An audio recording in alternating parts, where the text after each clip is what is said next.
Olá para você que nos ouve pela Rádio Defensoria. Eu sou Adriana Paulino e nós estamos aqui para mais uma edição do Entrevistas DPE. Hoje nós vamos falar sobre o livro Movimento.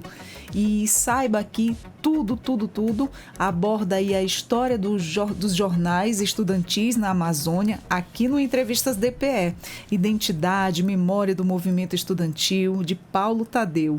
O autor compartilha aí as suas descobertas sobre a importância dos jornais estudantis na região amazônica desde 1952 até 2006 e como esses jornais desempenharam aí um papel crucial na formação de uma identidade política e social entre os jovens. Para falar sobre esse assunto, nós convidamos Paulo Tadeu, que é escritor e jornalista, aqui no Entrevistas DPE. Seja muito bem-vindo.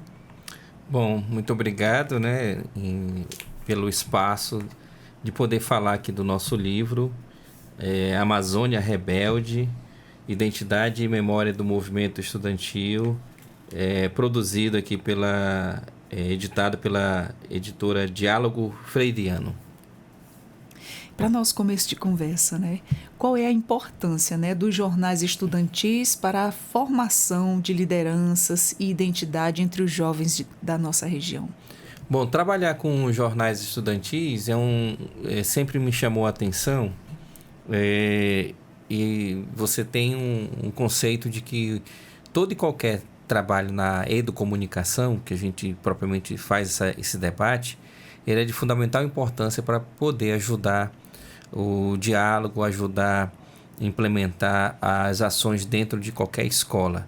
E quando você fala em jornais estudantis, que são os jornaizinhos das escolas, me faz lembrar do período em que atuamos dentro do movimento estudantil e que me chamou muito a atenção, ainda no período do fundamental, estudando na Escola Penha Brasil, a ação de dois professores, do João Neto e da Wanda, que criaram o jornal O Monumental. O jornal Monumental, que era uma folha, apenas de papel, ofício, dobrada, impressa, estilo estêncil a tinta, e que ela pegava, dobrava ao meio, a folha, no sentido vertical, e aí você tinha 4 páginas do jornalzinho já impresso no formato dobrado ao meio.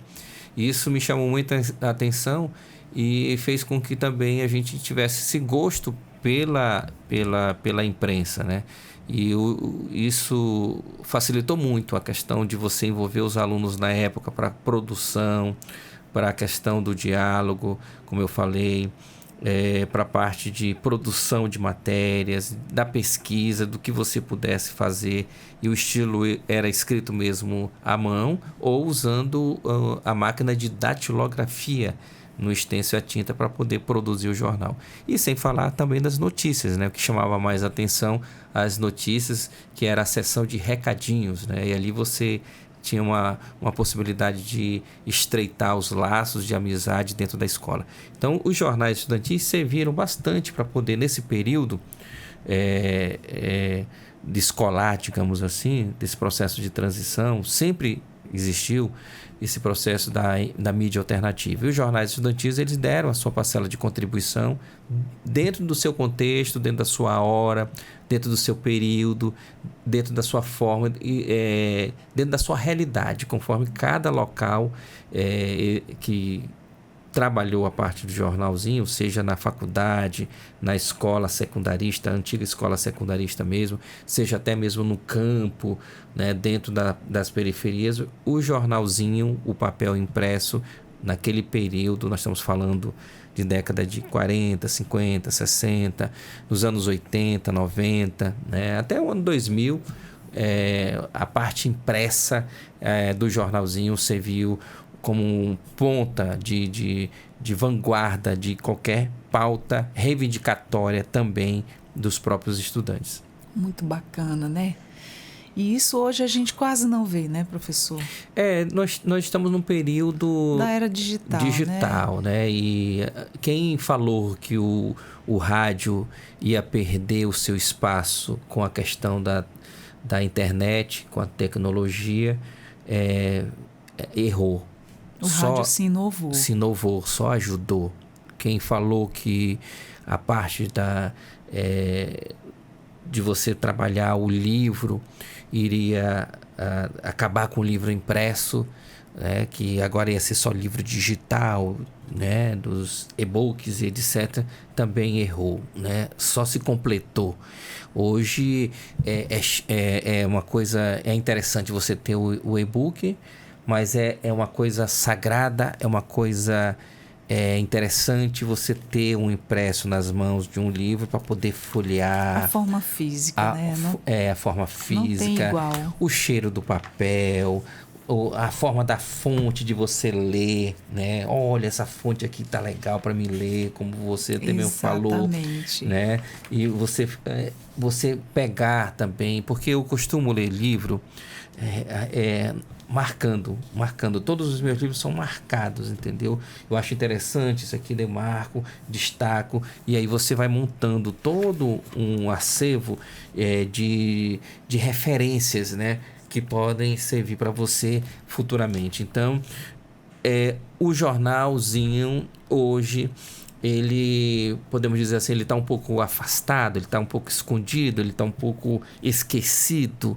Eu quero ficar com essa última palavra. Ele está um pouco esquecido, adormecido, e é uma ideia nossa, inclusive, dentro desse projeto, futuramente trabalhar. Já estamos trabalhando, né, um projeto de uma pesquisa para um doutorado, onde destaca essa educomunicação e trazendo toda essa experiência e fazendo um lado provocativo das hipóteses, do questionamento, de algo que nós possamos ter dentro de uma perspectiva de movimentar o jornalzinho. E a gente vai estar com esse projeto aí, né, se Deus quiser, para 2025, uma ação de movimentação através de mídia alternativa, que os alunos, né, principalmente do ensino médio, possam ter o jornalzinho como um ponto fundamental de articulação e de implementação de qualquer tipo de pauta reivindicatória, e até mesmo levando o dia a dia do cotidiano, divulgando as coisas que ocorrem nas escolas, né? Não só nas escolas do ponto de vista assim, do esporte, da cultura, né? Para que a gente não fique só na internet, no celular. E até agora tem até um debate, né, sobre a questão do uso do celular. Alguns estados estão proibindo o uso do celular dentro como uma ferramenta de pesquisa e de estudo dentro da própria escola.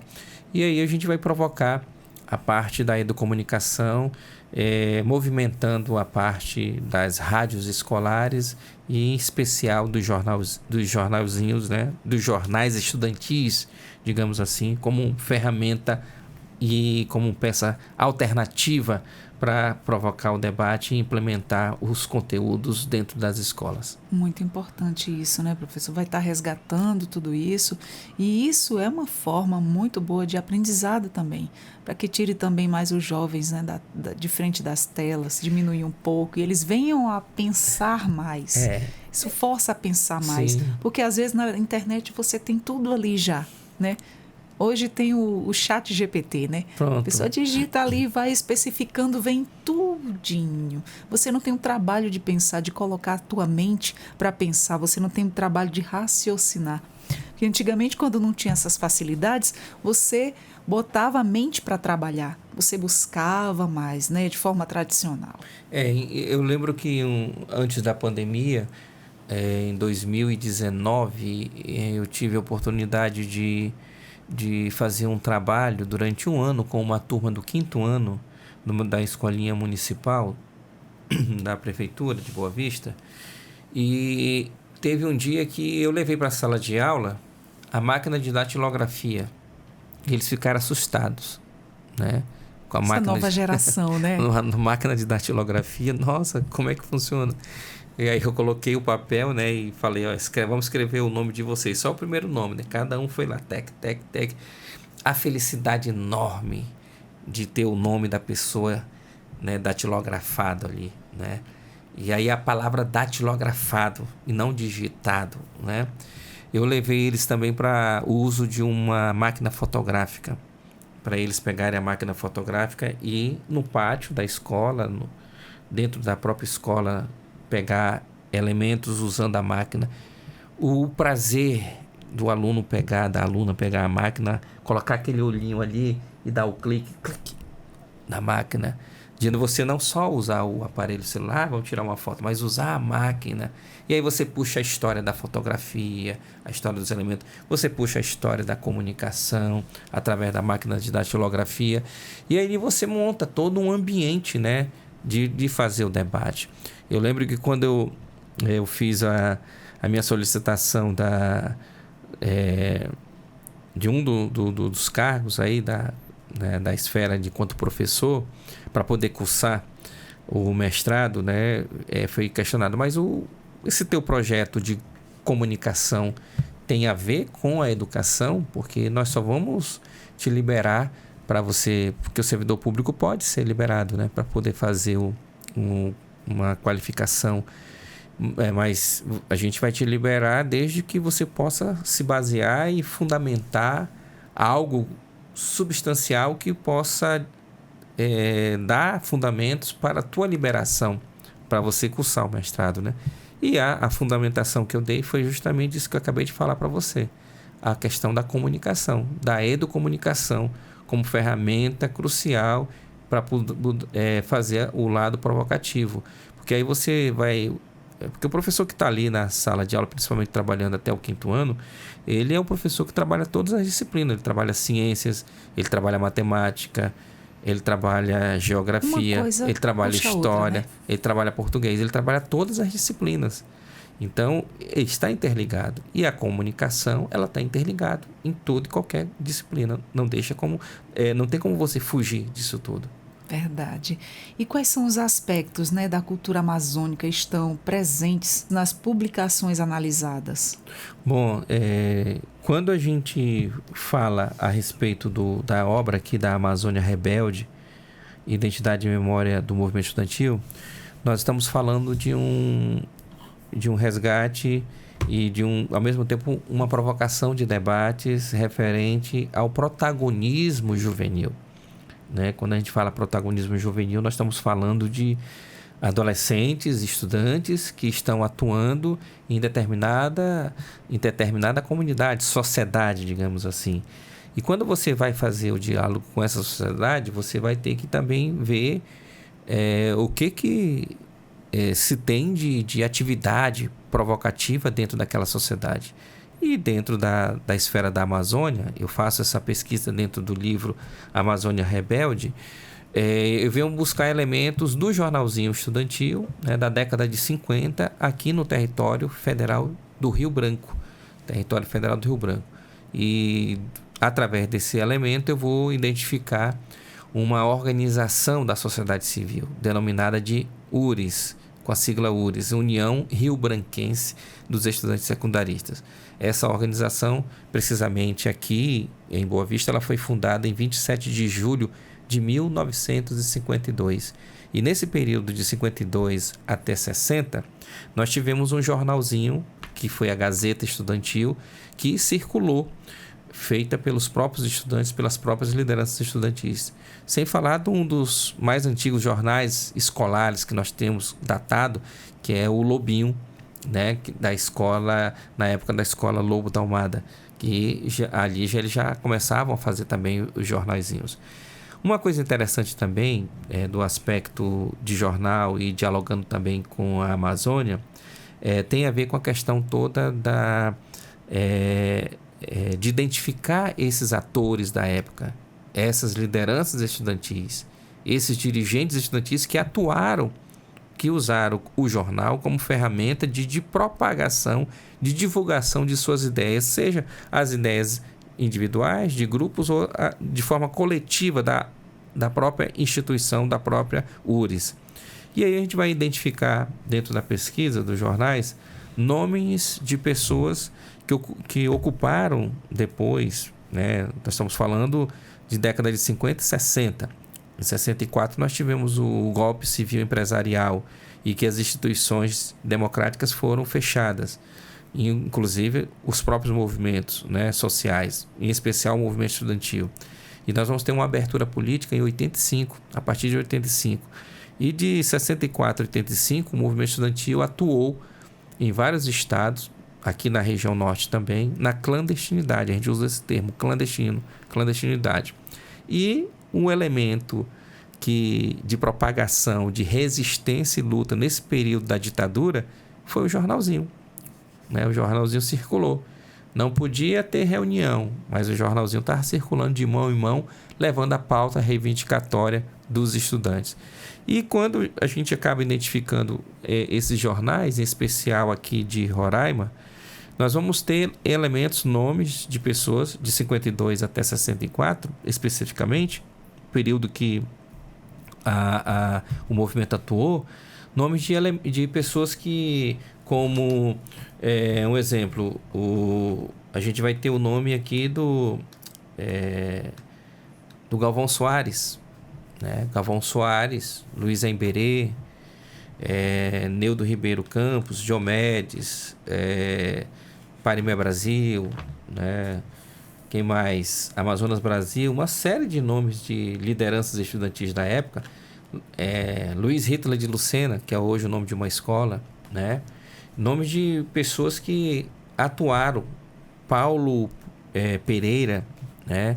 Advogado, depois se tornou advogado, né? Foi até assassinado. Tem uma história, né, sobre essa situação. E você vai encontrar várias lideranças dessa época que atuaram no movimento estudantil, precisamente no jornalzinho, e que se tornaram pessoas da própria sociedade, como jornalistas, advogados, professores, empresários, pessoas que entraram no ramo na atividade política, né? Então você vai identificar ali. E quem dá essa memória, quem consegue te ajudar a recuperar essa memória, é o impresso. São os jornalzinhos impressos, são os jornais estudantis que te ajudam a recuperar essa questão. Eu tenho aqui para você ter uma ideia, na página 133 do livro, nós temos uma figura que é a edição número 19 da capa do Jornal Estudantil, de 16 de fevereiro de 1963.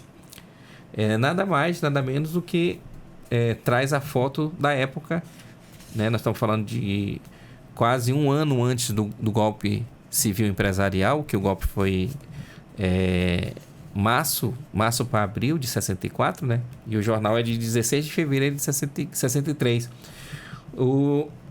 Nós estamos falando de um tempo já de Jango, de João Goulart, né? Que João Goulart foi deposto de 64. E o prefeito aqui de Boa Vista era o prefeito Mozart Cavalcante, né? Mozart Cavalcante. O prefeito Mozart Cavalcante visitou a sede dos estudantes da URES, né? Olha aqui, né? Mozart Cavalcante. O Mozart Cavalcante, prefeito de Boa Vista. E olha só aqui, o diretor Humberto Farias e o secretário-geral do jornal, Paulo Coelho Pereira. Paulo Coelho Pereira vinha se tornar, décadas depois, advogado, conselheiro federal da OAB. E nós estamos falando aqui do prefeito de Boa Vista, Mozart Cavalcante, que foi perseguido quando teve o golpe empresarial militar em 64. E sabe quem é Mozart Cavalcante? Mozart Cavalcante, o filho dele, décadas depois, se tornou senador por Roraima, Mozarildo Cavalcante. E o neto dele, né, se tornou juiz, que é o juiz Mozarildo Cavalcante, que agora recentemente assumiu a presidência do Tribunal Regional Eleitoral. Então isso está aqui no jornal. Então que interessante, né? Você tem toda uma história, isso de relatos de pessoas. Aqui é a passeata da fome. Nós estamos falando de 1962. 62 é o auge do movimento estudantil brasileiro. É o auge da União Nacional dos Estudantes, da UBS. E a pauta era uma pauta nacional, uma pauta pela democracia, uma pauta antifascista, uma pauta pelas reformas, né? Mas aqui em Roraima, o movimento estudantil, a pauta era uma pauta regional, porque nesse período de 62 foi o ano em que Boa Vista parou, se isolou em decorrência de uma grande estiagem, dependia muito da questão do transporte aéreo, não tinha ligação terrestre. e o que abastecia a cidade vinha de forma aérea, né? E também fluvial. E com a estiagem parou tudo. E nesse período aqui, a população teve que ir para a beira do Rio Branco para poder pescar, para tentar sobreviver. Foi um período de fome e de miséria que a capital, né, em 62, passou. Olha quem relata, o secretário Rubem Bento, né? Humberto Farias, Pedro Correia, ó. Então, ó, o governador visitou o Grêmio de Euclides da Cunha, Clóvis da Novas. Então, você tem no jornalzinho, você consegue levantar todos os dados, a história. Muitas informações. Né? Então, se eu fosse contar a história... Passando de geração em geração. Se eu fosse contar toda essa história aqui, eu teria que ser 1000 páginas, né? E aqui eu tento resumir em 200 páginas propriamente dita, né? A parte escrita, e as outras 100 páginas eu coloco na íntegra os jornais impressos como forma de servir de espaço para que outros possam também fazer a pesquisa. Aqui, é uma pena que a pessoa não consegue ver, né? Só ouvir, mas nós temos aqui na página 261, né, o prefeito de Boa Vista, Otomar de Souza Pinto, em 1997, recebendo das mãos do presidente da URGS na época, o Hélio Nascimento, um jornalzinho estudantil. Olha só, que então, o jornalzinho circulava nas mãos das autoridades, né? Então, você não tem só da década de 50 e 60. Eu faço um apanhado na abertura política a partir de 90 até o ano 2000. Muito interessante, né? Muito bacana.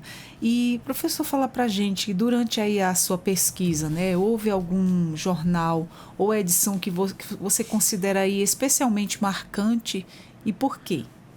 Eu tenho uma edição aqui no jornal, eu vou... tá aqui, abri, ó. Parece que a mão leva rapidinho, né? Falar da página 45, que é uma figura, né, da página 3 da edição número 18 do jornal O Estudantil, de 13 de dezembro de 62. Traz aqui o que podemos fazer para que o Brasil não se torne comunista, né? Então, o debate sobre ser comunista, não ser comunista, o que é fascista, o que é nacionalista, não é um debate que a gente vem tendo de um tempo para cá, né, e que tem culminado muito grande com uma certa divisão política do país em termos de concepções.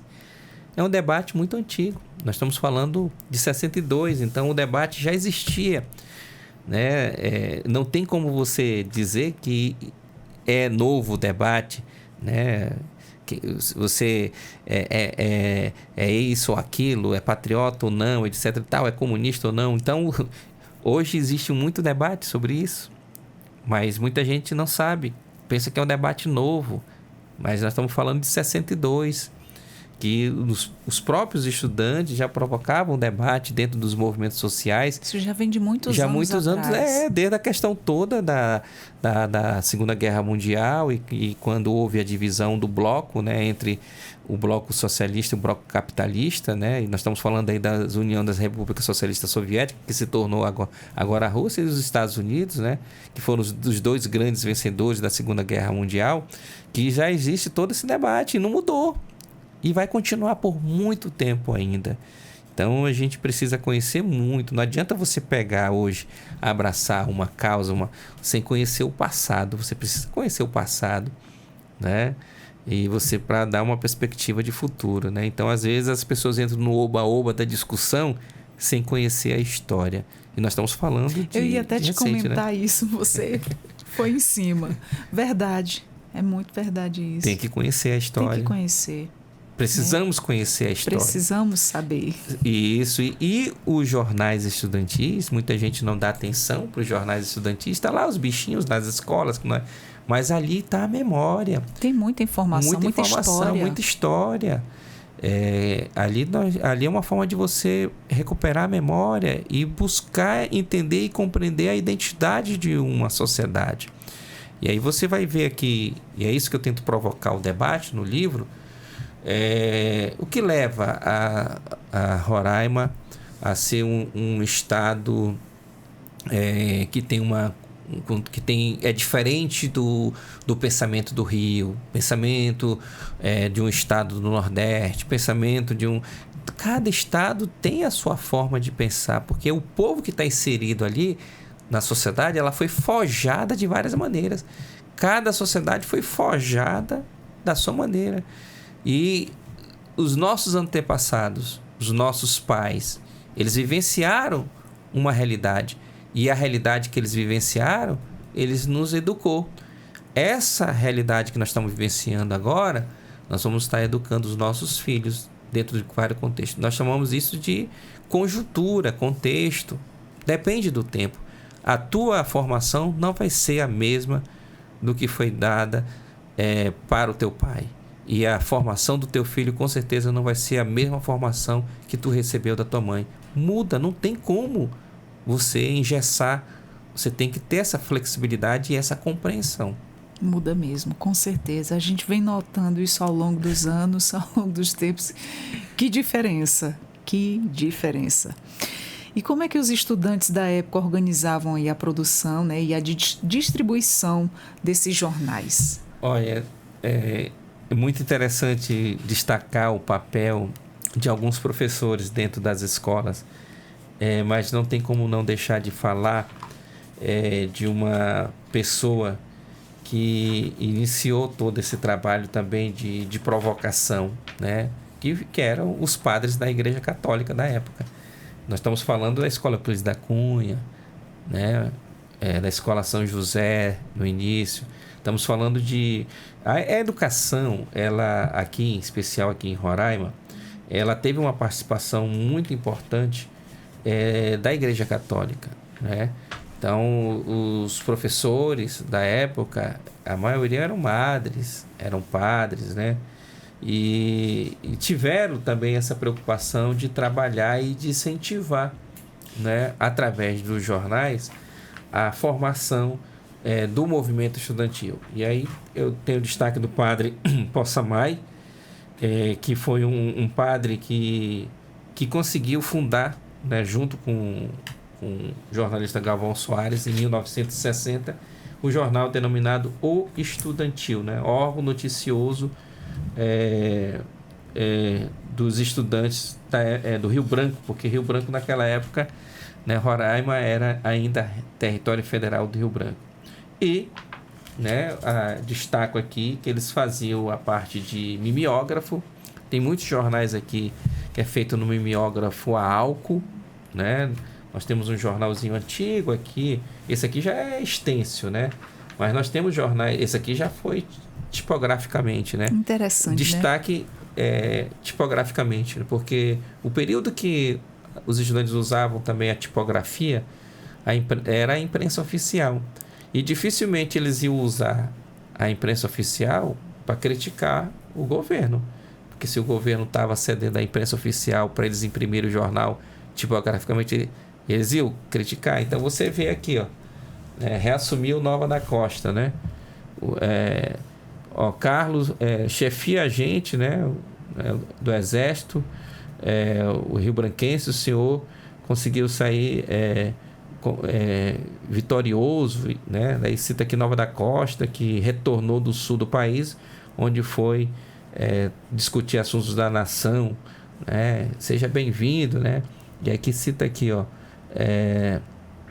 olha só, promulgam pelos mesmos ideais que norteiam o brioso militar à frente do governo do Rio Branco. Até as formas de se expressar, né? Bem daquele tempo. Né? Então, você vê um jornalzinho estudantil, de uma organização História estudantil pura, estadual, né? Fazendo a saudação ao militar que é governador, e para poder chegar ao brioso militar à frente do governo de Roraima.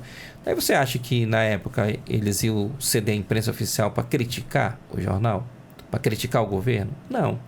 Então, em alguns momentos o jornal, quando ele é impresso na imprensa oficial, ele se torna um jornal enaltecedor de governo. Mas quando ele passa a ser um jornal, digamos, publicado... Ele tem amostra de todas as épocas, né? No mimeógrafo, já é um pouco diferente, ó. Denúncia UBS, né? Apelo ao deputado, Rio Branquense preside a UPS, União Paranaense dos Estudantes Secundaristas, trazendo aqui em 61 o registro do deputado federal Valério Magalhães e o registro do estudante Parimé Brasil, que era daqui do Rio Branco, de Boa Vista, e foi estudar no Paraná. E lá ele assumiu a União Paranaense dos Estudantes Secundaristas. E aí você vê uma guinada, né? Mas e assim vai, ó. Você vai tendo vários momentos. Nossa, e quando você chega já na década de 90, com o advento da abertura política, do movimento estudantil, você vê já um movimento, um jornal mais trabalhado, ó. Já trabalhando, não é mais a Gazeta, não é mais o estudantil, passa a ser o movimento. Que interessante. Né? E aí você vê as críticas, ó, caos na educação, evasão escolar atinge 40%, né? Pela minha passagem, meia entrada, mas não deixa de ter também, ó, Prefeitura de Boa Vista assina protocolo com a URES, né? Não deixa de ter também uma aproximação, seja na esfera municipal ou na escola. VTE 44, 46, enfim, 75, a luta pela minha passagem, o aumento do número do número de... Aqui você vê também, governador agride movimento estudantil, nós estamos falando de 1997. Então, ó, saúde, morte na maternidade. Então o jornal já começa a dar. E aí eu chamo isso, né, como uma guinada, né, do movimento, usando os próprios jornais impressos, entendeu? Que interessante, então você, né? pega todo o apanhado, né, de 1952 e puxa até 2006 e você vai traçar... Tem muita informação aí. Muita informação. Contando uma história lá de trás, vindo para... A votação do projeto da minha passagem, né, que ocorreu. Isso em 92, ó. 92, ó. Manifestação em defesa da minha passagem. Em 1992, os estudantes conquistam a minha passagem nos ônibus aqui em Boa Vista. E aí você traz um relato. E quem estava lá? O jornal impresso, a fotografia. Foi muita pesquisa para conseguir unir todas essas informações, essas fotos. Levaram aqui uns 10 anos para poder juntar de pouquinho, né? E foi passado o material. Tive que reaproveitar o material. O material que foi doado pelo Galvão Soares, passado em 90, em 1988, o Galvão passou as originais para o Jacó Alves, já falecido Jacó. O Jacó teve, quando foi em 91, ele chegou a passar esse material para mim, e eu cheguei a fazer a doação desse material para a sede da URES em 98, 97, 98. Tirei cópias de alguns e ficou lá. E a informação que eu soube que teve uma forte chuva lá no prédio e parte desse material pegou chuva e deteriorou. Puxa. E eu tinha já tirado algumas cópias nítidas mesmo desse material que ficou comigo. Então isso aí acabei guardando. Serviu para me recolher também para o meu TCC de comunicação da graduação pela Universidade Federal. E quando surgiu a oportunidade do mestrado, eu saquei a ideia. Se eu tenho material aqui, tenho esse material aqui, vou fazer um estudo mais aprofundado para discutir a identidade e a memória do movimento estudantil. E em cima dessa pesquisa é que surgiu essa dissertação, que é a segunda parte do livro, e eu faço a dissertação na segunda parte do livro, aproveito também, já publico nos anexos todos os jornais pesquisados, porque aí a dissertação você não pode falar tudo, né? Tem que fazer um recorte. E aí eu monto esse acervo. Por isso que o livro sai desse tamanho, está nesse formato, porque fica mais fácil para você ler. Tá, né? Muito bacana. Fica mais fácil para você ler do que no tamanho comum. É uma riqueza de histórias. E essa aqui é a redação. Aí, olha. É a redação do jornal estudantil de 1960. Aqui, esse prédio da redação do jornal, esse jornal estudantil no período que Jânio Quadro renunciou, esse jornal foi o primeiro a anunciar. Só tinha ele circulando em toda Boa Vista. Olha só, o jornal estudantil, né, que esse aqui, só ele circulava em Boa Vista, não tinha mais nenhum outro. Então ele acabava servindo um veículo também de comunicação da própria sociedade. A importância de um jornal estudantil. E essa redação aqui é numa casinha de madeira ao lado do IBGE, na Praça do Centro Cívico. Hoje funciona uma farmácia lá, né? Ali na rotatória, onde tem aquela rotatóriazinha da TV Roraima, tem o IBGE, ao lado de esquina tem uma farmácia. Sim. Ali nessa farmácia funcionava a redação do estudantil na casinha de madeira, formada aqui. Olha quem está aqui no meio.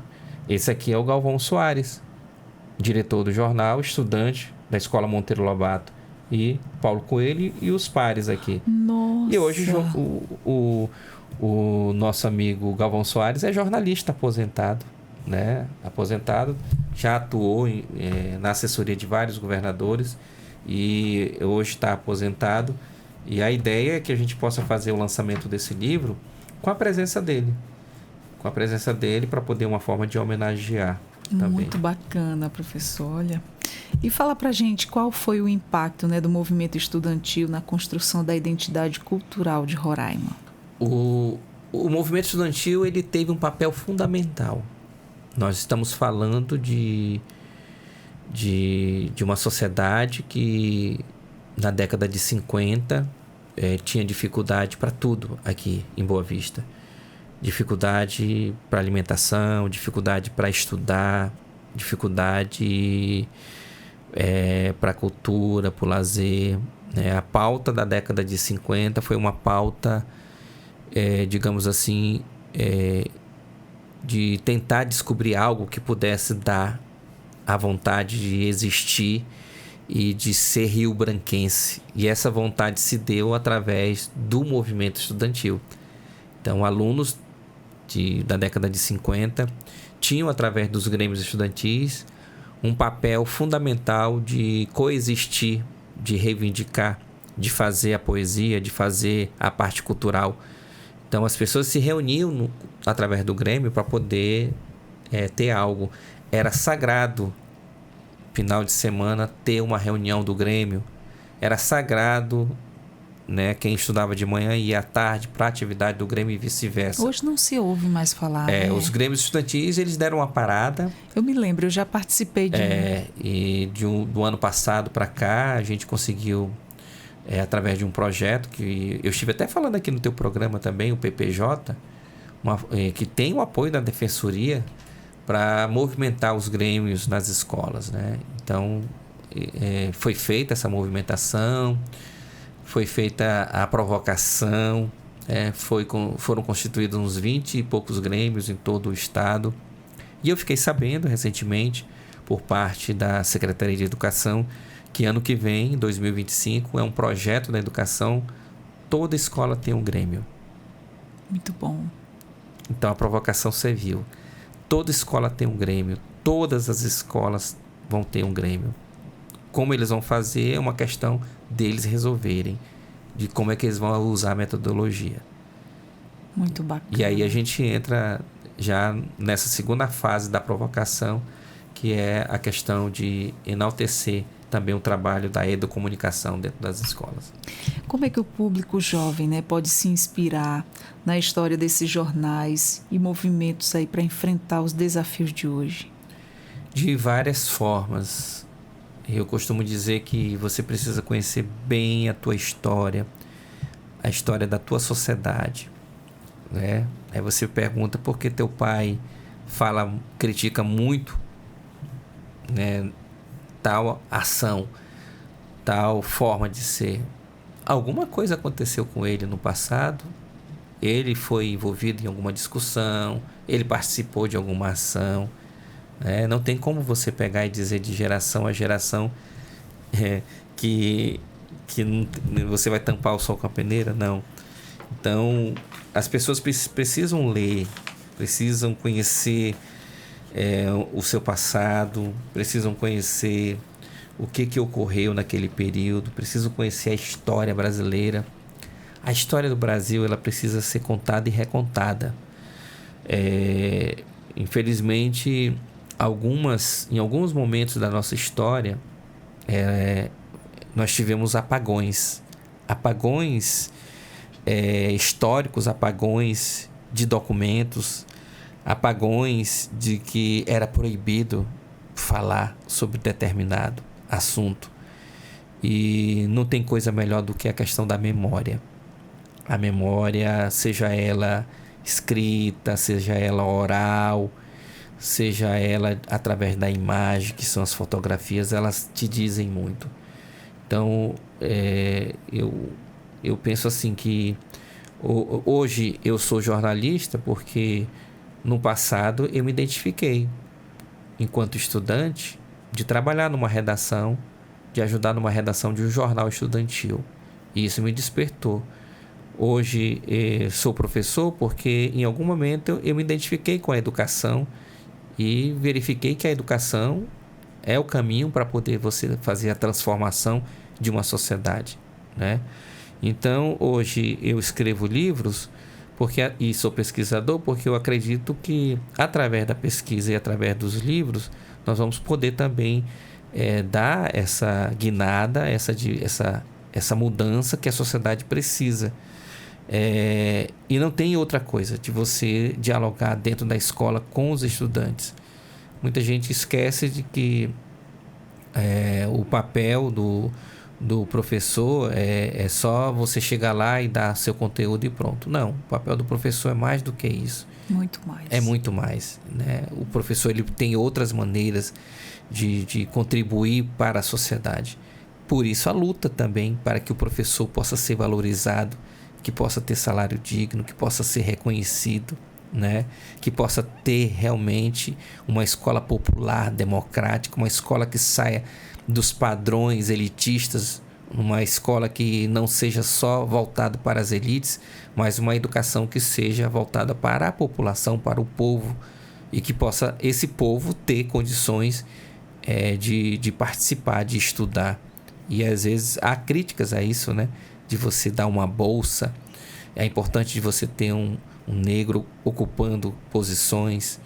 Daí ninguém sabe por quê, né? Um indígena ocupando posições. E aí vem um cantor, por quê? Não sabe, vai ver a história, a questão da escravidão, a questão de todo o que ocorreu na nossa história no Brasil e como esses povos ficaram desassistidos, né, por muito tempo de todo um processo. Isso é história, isso é pesquisa. Então, através dos jornaizinhos, através do próprio movimento estudantil, você começa a ter essa provocação e despertar, digamos assim, para conhecer e para provocar a própria sociedade. Que sociedade nós temos? Que sociedade nós queremos? Né? É isso. Verdade, com certeza. O que mais te chamou a atenção aí no seu processo de pesquisa, né? E redação do livro? Me chamou muito... Você pode ler vários jornais. Eu li todos esses jornais, mas... E cada vez que você lê, você consegue, parece que encontrar algo diferente. Você consegue detectar algo diferente, algo curioso, né? Eu falo aqui dessa utopia. Ó. Eu abri aqui no capítulo 5, que fala sobre essa disputa ideológica dentro do movimento estudantil a nível nacional, que refletiu dentro da própria sociedade. Falo também a respeito desse período aqui até 64, né? Precisamente de 62 até fevereiro de 64, o próprio jornal estudantil foi o único, aquilo que eu estava falando, a circular no território federal de Roraima. Nós estamos falando de um período que ele foi porta-voz. Então, quando eu me deparei com essa informação, eu falei, nossa, é como se não tivesse rádio nos dias atuais, rádio, TV, internet, não tivesse nada. Somente os alunos, um exemplo, da escola Monteiro Lobato, eles detinham o poder de um jornal impresso de 4 páginas, mimeografado, e que lá eles divulgavam notícias nacionais e internacionais. Então eles ficavam esperando chegar alguma carta de notícias pelo correio, né? para poder pegar aquela informação e transformar em notícia. Às vezes a notícia aqui não chegava lá em Manaus, passava uma semana, um mês, 3 meses antes de chegar qualquer tipo de informação detalhada. E quem pegava, quem filtrava isso eram os estudantes, e que transformavam isso aí em notícias. Ó. Faziam a cobrança da pauta sem gerar nenhum conflito político na sociedade, permaneceram nessa linha até a chegada, né, de toda a discussão para poder implementar. Então, me chamou muito essa questão da estética, né, de como foi construído tudo isso. Me chamou muito a questão da imprensa estudantil organizada, principalmente nesse período de 60 até 64, né? E me chamou isso, porque através dessas informações, a gente está colocando aqui nesse livro, Amazônia Rebelde, informações pela primeira vez. Olha, pela primeira vez. Esse livro é uma entendeu? riqueza, né, de informações históricas. E eu não explorei todos os jornais. Por isso que eu fiz questão de publicar os jornais na íntegra, porque ele vai servir como ferramenta para que outras pessoas utilizem o livro para continuar a pesquisa. E pesquisa é assim, né? Com certeza. Você continua. Passa a bola para outra pessoa e assim sucessivamente. Exatamente. Ela nunca vai acabar. Verdade. Professor, nosso bate-papo está muito legal, mas para a gente estar finalizando aqui a nossa conversa, quais ensinamentos ou reflexões você espera aí que os leitores levem ao final da leitura? Reflexão provocativa, passado, uma história não contada, histórias de conto de fadas que a gente vai verificar que não foi isso. Acordos, alianças, sobrevivência. E a gente fica pensando assim, não mudou muita coisa. A sobrevivência ainda existe, né? Os acordos ainda existem, as parcerias ainda existem, as lutas ainda existem, a comunicação ainda existe, da forma de como ela deve ser, mas eu acredito que no final cada um aqui vai parar assim e pensar, nossa, isso ocorreu no território federal do Rio Branco, isso ocorreu no território federal de Roraima, isso ocorreu no estado de Roraima. Nós estamos falando a partir de 1988 com a Constituição Cidadã e a criação, a elevação do território federal de Roraima a estado. Então, através disso, e dizer, bom, então acho que está na hora de a gente despertar. Se nós estamos parados agora, dentro desse contexto, pós-pandemia, é importante a gente despertar e provocar algo dentro de nós, que é essa rebeldia, essa revolta. Então, se rebele, se revolte, fique indignado, porque a luta ela é permanente e a Amazônia ela é rebelde. Muito bom, professor. Muito obrigado pelas suas palavras, suas informações, sua história. Muito rico esse livro de informações. Quem adquirir vai ter aí uma gama de conhecimentos, um leque, uma soma de pesquisas ricas, né? Históricas. Professor, muito obrigado mais uma vez por comparecer aqui e compartilhar com a gente, né, o livro Amazônia Rebelde. Como é que a pessoa faz para adquirir o livro? Já está disponível a nível nacional, livraria.vc, né, que é um aplicativo, entrega grátis, né, frete grátis para todo o Brasil, está disponível. Capa comum, né, que é esse formato aqui, livraria.vc. Ótimo, e capa dura, edição limitada, somente comigo. Estarei lançando pelos próximos dias, agora no mês de dezembro. E vamos divulgar aí nas redes sociais o local, a data. Muito bom. E vou fazer questão que você esteja lá também. Ai, que maravilha. Né? Todos os ouvintes aqui da Rádio Defensoria possam comparecer lá para poder fazer parte desse momento. Importante para a memória e a identidade do movimento estudantil aqui no estado de Roraima. Muito obrigada.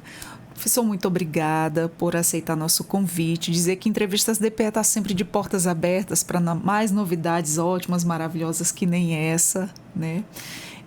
Gente, nós conversamos com o professor Paulo Tadeu, que é escritor e jornalista também, rico em conhecimento e dividindo aqui com a gente através do Entrevistas DPE. Você acessa os nossos conteúdos também no YouTube, Deezer e Spotify. A você que nos acompanhou, meu muito obrigado, muito obrigada. Até a próxima. Tchau, tchau.